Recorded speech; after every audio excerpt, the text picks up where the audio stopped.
Okay, so about 3 months ago, I was sitting in the tea room at work, and I said to my colleagues, do you know, I am not going to another damn conference or seminar or workshop that talks about the future of food.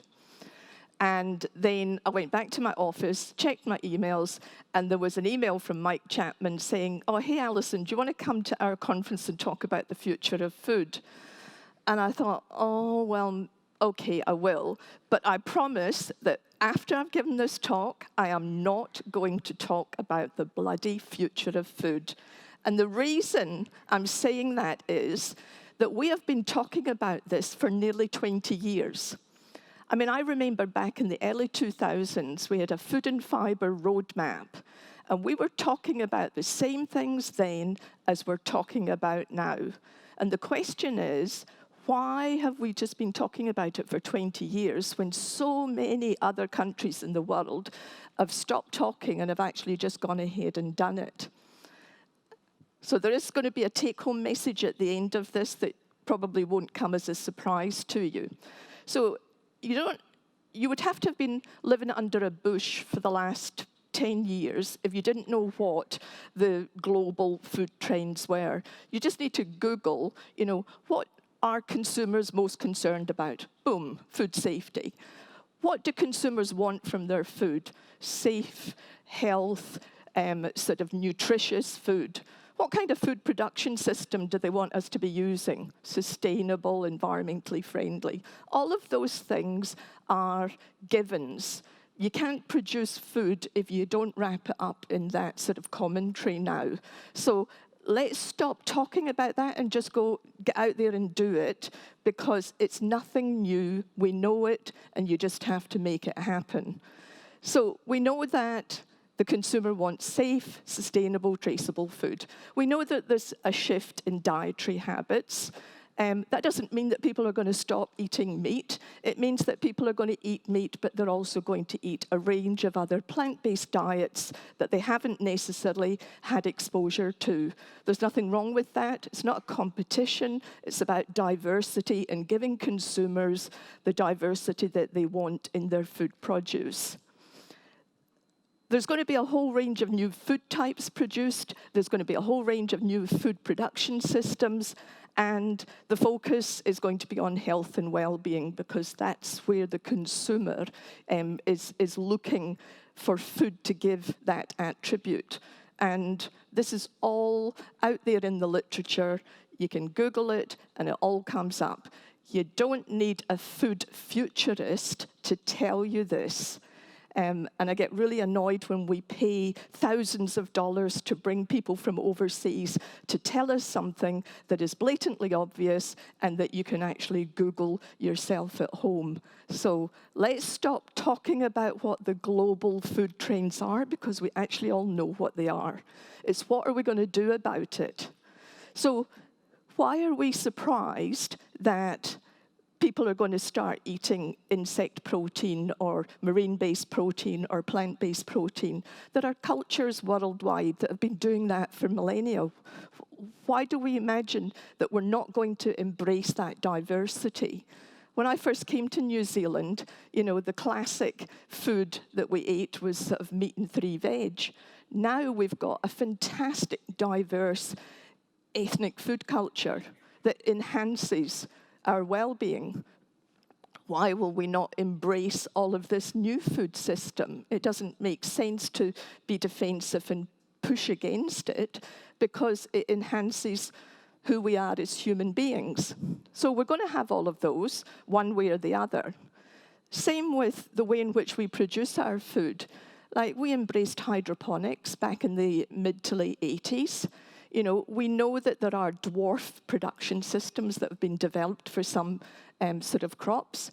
We know that vertical farming at some stage will become mainstream. It's not at the moment. You can be defensive and you can say, oh no, it'll never be mainstream in New Zealand. Well, then you're just dreaming, because New Zealanders usually operate about 10 years behind the rest of the world. And it's starting to become really popular in other countries, and it will become popular here. So just get with the flow and start embracing these new technologies and working out how our current industries can move forward and take advantage of them. Now, 3D printing is a little bit different because it is a little bit quirky and it is novel, and the jury's still out on, is it a trend or is it a movement? But 3D printed burgers actually taste quite nice. 3D printed pizzas are quite nice. At this stage, vegetables and fruit produce don't taste that great. But you can get little mini 3D printed food packets. You can even get a 3D printed chocolate record that plays music before you eat it. Now, I'm not suggesting that we're all going to jump into that, but that's the kind of novelty, that's the kind of innovation that's out there, and it's not going to stop. It's not going to go backwards, it's only going to go forward. Synthetic food, I don't even want to talk about synthetic food. It's there. It tastes nice. I don't know why we have to sort of say it's an alternative to meat. It's just another diverse product that's out there that people can choose to eat if they want to. There are some situations where that we've got the non-food food category, and it will probably always be niche, but it's still an opportunity on a global scale where there may be opportunities for New Zealand if we want to go down that track. And I've tried the little liquid balls, and sort of if you're doing a 2-day mountain marathon and you're wanting to be able to get all the nutrients that you want, those little sort of liquid balls actually work quite well. So there's a place for everything in the world. And just because you embrace this doesn't mean that you've walked away from some of the traditional food systems. So food futurists, they're really just modern day fortune tellers. They're so good at throwing out the threats and the risks, but they never bloody well tell you what the answer is. And that's what really annoys me. It's so easy to say animal protein is a sunset industry. 100% pure New Zealand is a fraud. Plants for protein is the next global trend. Hemp is the wonder crop. Synthetic meat is here to stay. And they always sort of say, and what is New Zealand going to do about this? What's the next big thing? And of course, there is no next big thing because there was never a first big thing in the first place. And if you look back at New Zealand and the history of the successes that we've had, we never predicted those successes. We never forecast that kiwi fruit was going to be sort of the global success that it was. We basically tried out a whole load of things. In the good old days when we had DSIR and then it morphed into the CRIs, Hort Research and Crop and Food were out there and they were trialling all sorts of different produce. I remember I used to take my students when I was at Auckland University, and I used to take them up to the Kumu Research Orchard north of Auckland. And it was a fantastic way of illustrating to students about the diversity of the potential sort of fruit trees that could be grown in New Zealand. And they were looking at cherimoyas, pepinos, persimmons, feijoas, kiwi fruit, grapes, all of those. And it was funny because at the time, everyone thought feijoas was going to be the next big thing. But actually, it wasn't feijoas. It was kiwi fruit. And we didn't necessarily see that at that time. So if you look at what turned out to be successful, it was kiwi fruit. I mean, obviously, apple is the mainstay. It was viticulture. It was potatoes and onions and avocado, and then more recently, Manuka honey. And they all basically started as niche industries, and they just happened to be at the right place at the right time with the right business leaders who identified a market opportunity, wrapped a business framework around it, and were able to develop that and expand it into a medium to large scale industry. They all did it in slightly different ways for slightly different purposes. And there were a number of common themes, like if you were trying to look and see, like, what are the attributes that describe the reasons that those industries were successful. In many of them, they owned unique New Zealand-owned germplasm. And that makes a huge difference, particularly to the growers, because if you have that germplasm ownership, then you are able to control the value chain, and that allows you to be able to deliver profitability back to the growers. It was all related to high-quality produce, and in the last 20 or 30 years, New Zealand has built a brand around that. Controlling the value chain is important. Constant innovation in the apple industry is a classic example of, having a high, having a low, and then coming out the other end with, a refreshed business model, new cultivars that meet a new market demand. And then a unique value proposition and first to market with a differentiated product.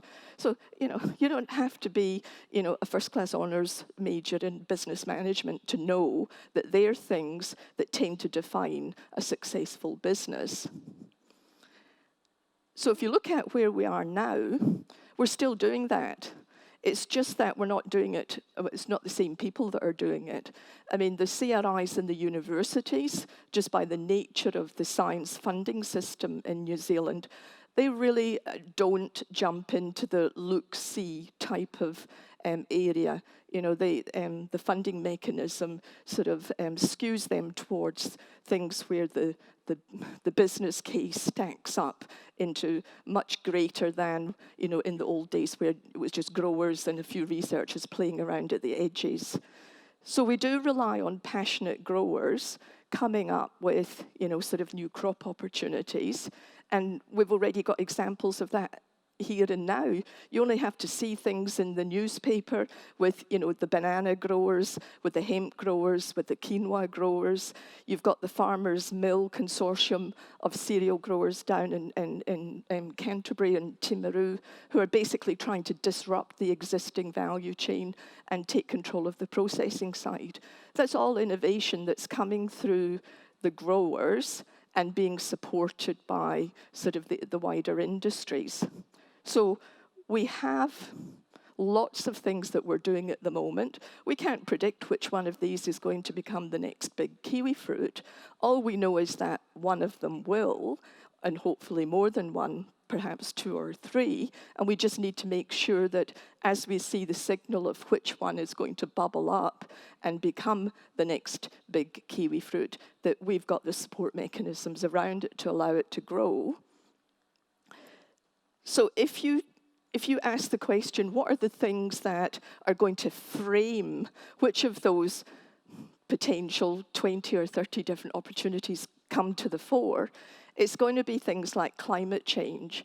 And so if you predict, what the temperature changes are going to be like, you can see very clearly that there are some areas of New Zealand that are going to be able to grow different types of crops to what they currently do.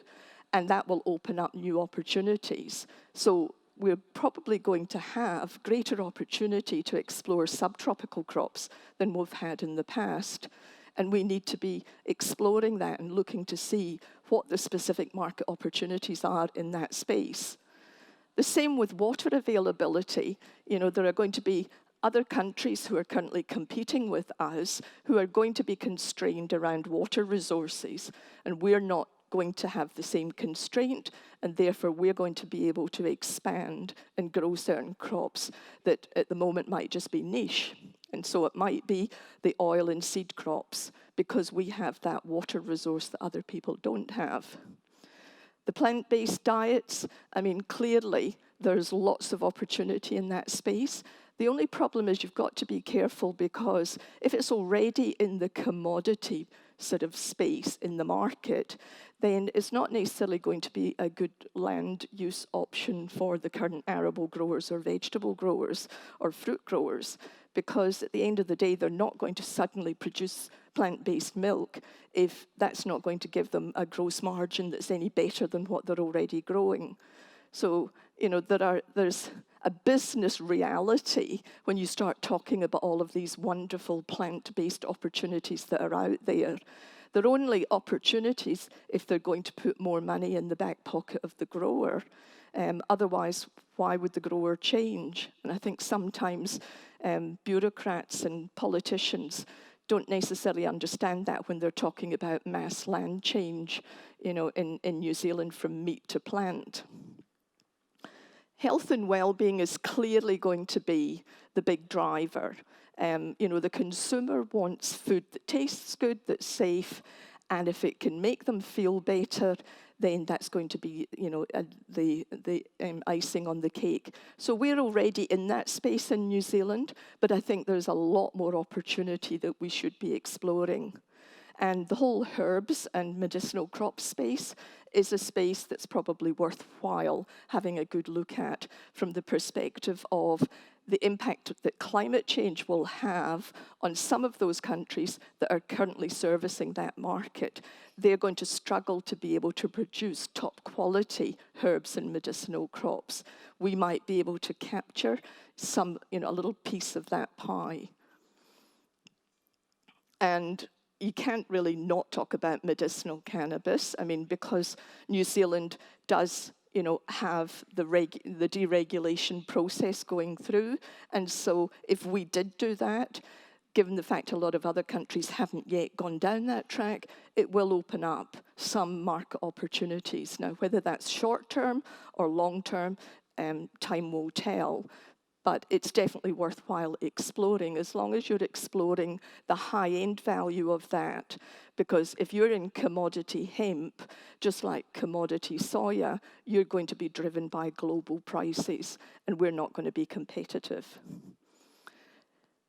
So if you look at New Zealand and you say, like, those global drivers will frame what we might want to explore, we know we've got clean air, and believe it or not, we do have clean water.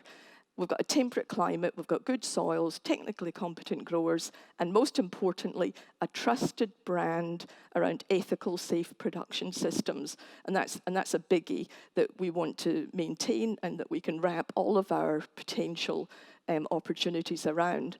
The downsides, of course, is that if you're dealing with bulky commodities that have large volumes, there's big cost in transport. As was mentioned earlier, we've got that lack of onshore processing, and we've got lack of VC investment. And when we're trying to compete in a free market economy with other countries that get subsidies, it makes life a bit difficult. Now, we know the advantages, we know the disadvantages. We just have to work out how to exploit the advantages and mitigate the disadvantages.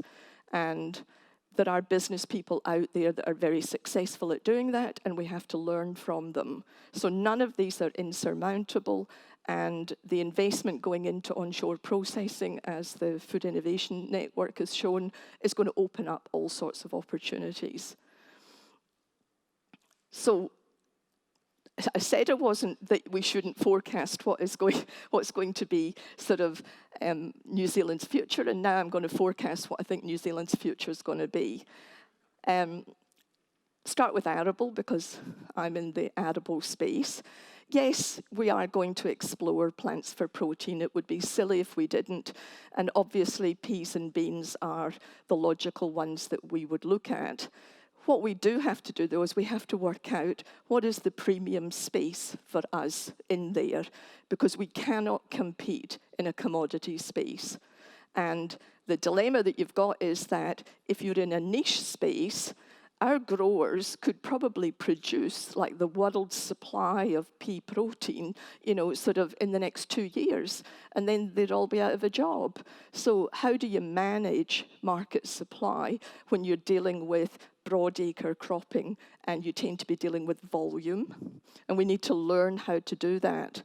The plant-based milks, that's a given, and there are already 4 or 5 different major ventures looking at plant-based milk options in the arable sector. The seed crops, clearly, is an opportunity. We are world leading in seed multiplication of certain seed crops, and we should leverage off that and see if we can expand it. And we're starting to develop a new little sort of sector around sunflowers.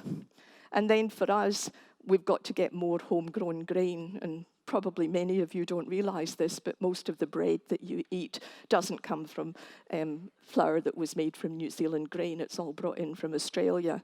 And so we're on a bit of a mission to be able to convince the New Zealand public that they should be eating locally sourced grain.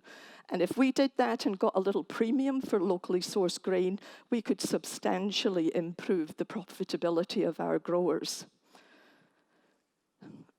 They're the givens. The quirky little ones is that we're just doing a little bit of a market analysis at the moment around what the premium might be for GM-free soya, corn, and canola into Southeast Asia, because we think that might be an option. And then if you start assuming that 3D printed food and vertical farming and all of those other sort of new opportunities that everyone talks about does come to fruition, then we can be producing the ingredients for 3D printing, because pea paste is one of the best that will actually extrude and actually give you the flavor and the texture that you need for 3D printing. Seeds for vertical farming and feed for aquaculture. So it's about looking at what the growers are doing at the moment and whether they can dial in some other high-value crop options that will make the farm system more profitable. If you're in the fruit crop space and you're a kiwi fruit grower, you're probably feeling reasonably comfortable, because all of the projections are that the kiwi fruit industry will continue on a growth strategy for another 50 years, which is pretty amazing, really. And that's because of the innovation that's within the industry. And the same with apples, wine, and avocado. If they invest in innovation and bringing new differentiated products to the market, they should be able to sustain that growth. The chances are, though, that there will be different production systems for many of those crops. And I would see that, dwarfing production systems will start to get explored. And we know that Plant and Food are, have got a new platform around, sort of cultivars that are better suited for containerized sort of dwarfing systems. So maybe, that's an opportunity for some sort of point of differentiation.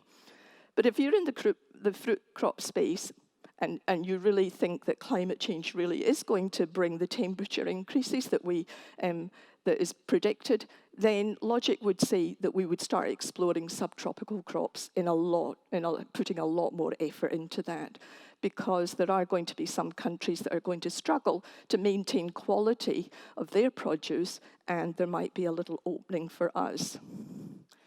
And obviously, the high-value artisan crops is an opportunity. I think that the hops space, they've done a fantastic job at creating that craft brewery industry in New Zealand.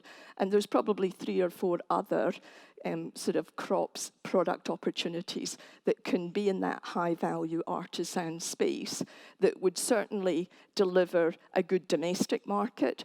Whether you can take it internationally, that really just depends on how good your supply chains are into some of these countries and what your marketing's like. But there's certainly opportunities there. The health and well-being space, we're already in that space, but we are a little bit behind the ball game with where a lot of other countries are taking their food produce. We do push the antioxidants with some of our, sort of berry fruits. We do talk about superfoods and brain foods, but there are sort of other countries bringing produce to the market where they're making claims around anti-cancer superfoods. Glow is the great one, because, if you want to make money, then put something out on the market that convinces a woman that, if she eats lots of this product, then she won't get as many wrinkles, her skin will look really good and whatever. So aligning food produce with skincare benefits is a huge opportunity. And then there's one here, testosterone building food. And one would imagine that might appeal to the men in the audience. Who knows? Now, whether it's backed up by scientific claims or not is probably irrelevant, because marketing has got nothing to do with underpinning science, as we all know. And New Zealand has to understand how to market its produce in order to be able to meet what the consumer wants.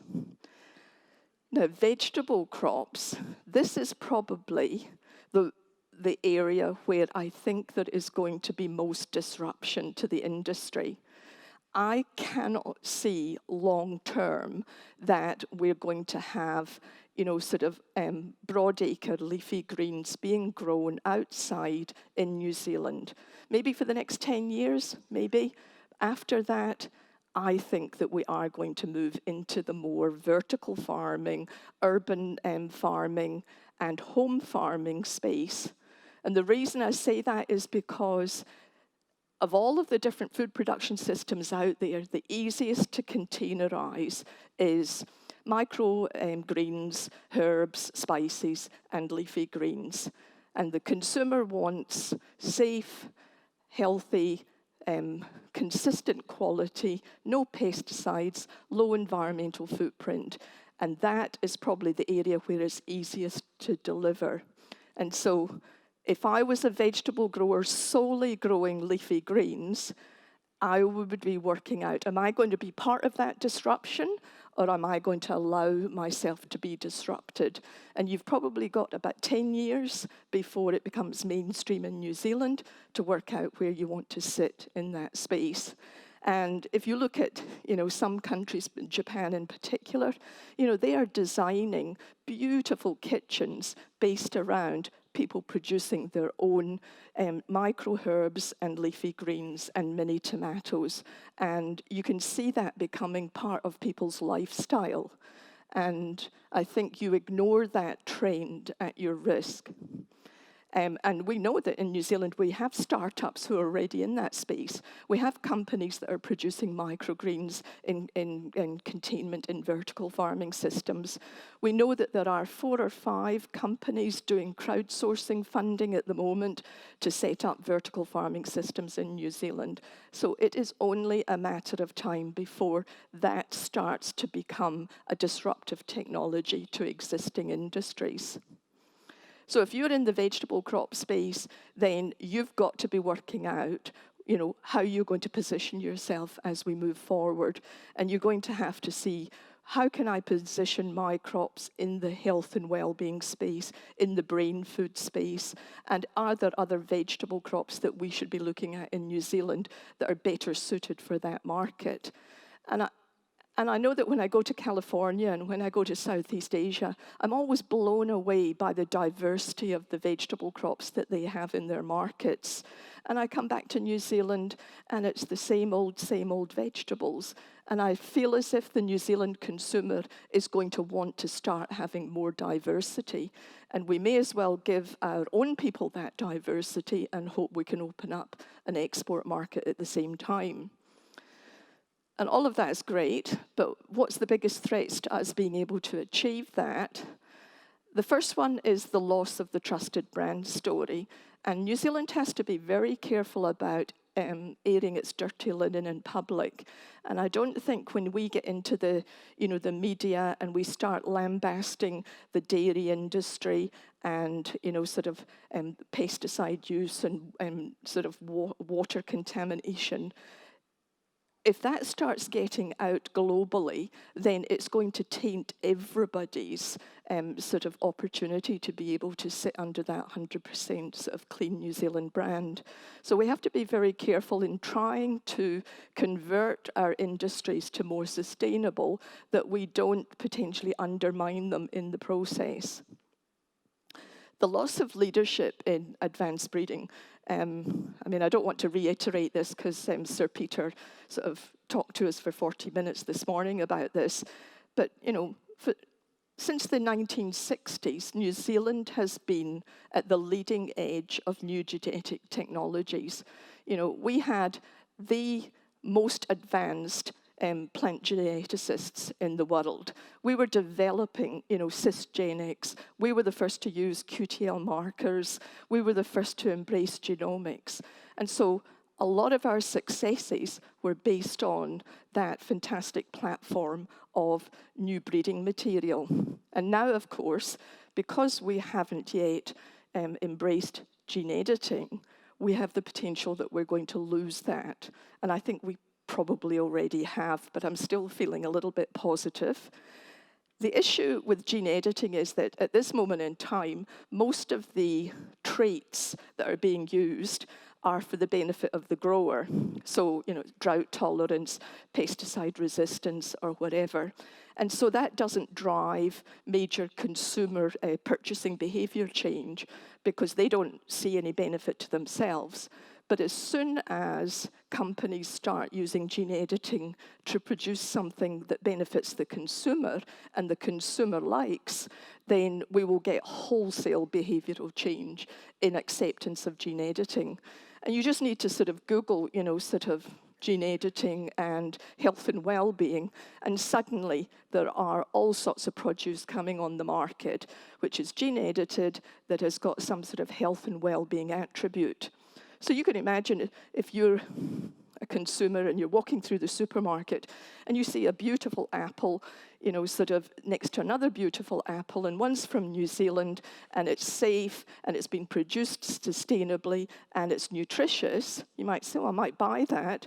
But then you look at something that's safe, nutritious, and sustainably produced, and it's got 3 added health and well-being attributes, you are likely to be prepared to purchase that. And that's the biggest risk for New Zealand, is that we miss out on the health and well-being market because the gene-edited produce can get there more quickly than we can. So take-home messages. I think it's really important that we keep that innovation around trying lots of different things.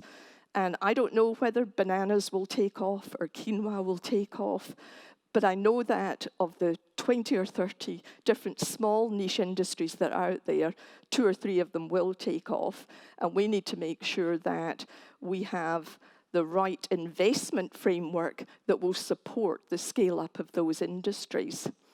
And it comes down to understanding the market. And this is an area I think that we've actually under-resourced quite seriously in New Zealand. That the big guys understand, Zespri understands the market perfectly, but so many of us really don't have a good line of sight to specific segments of the market that we could capture. So when people say, plant-based proteins are predicted to be a $5 billion industry, that's meaningless unless you understand which little segment of that pie is the one that New Zealand should target. And you need the sort of in-country market analysis to be able to inform that. And that's where NZTEA and Trade and Enterprise and all those people have to actually invest more time in identifying and supporting that market work. And I think, you've got to ignore the fads. You actually got to understand what a fad is and differentiate it from a trend and differentiate it from a movement. The movements are all about sustainability, traceability, safety, and they're a given. The trends are the space that New Zealand has to really focus on. What are the trends that are likely to become, in the first instance, high-value niche, which is where we should be, and then as they transition to mainstream, we need to then be agile and be able to move into the next high-value niche opportunity. What we tend to do is we're 10 years behind the game, and we try and jump into a market when it's already established and it's already moving to the commodity space, and then we can't compete. So we have to be much more clever. And as I said, it's all about protecting that New Zealand brand. So my last take-home message, surprise, surprise, is stop talking about the future of food, because we're really almost in that analysis paralysis stage where we spend so much time talking about what is the future for New Zealand. We can't forecast that. but you can make it happen by just going out and doing things. The important thing is that for the 20 things that people start, only 2 or 3 will be successful. And so there will be a lot of failures. And we have to embrace those failures as much as we celebrate the successes, because we do have a fear of failing in New Zealand, and that's actually what's holding us back. On that, I will finish. Thank you.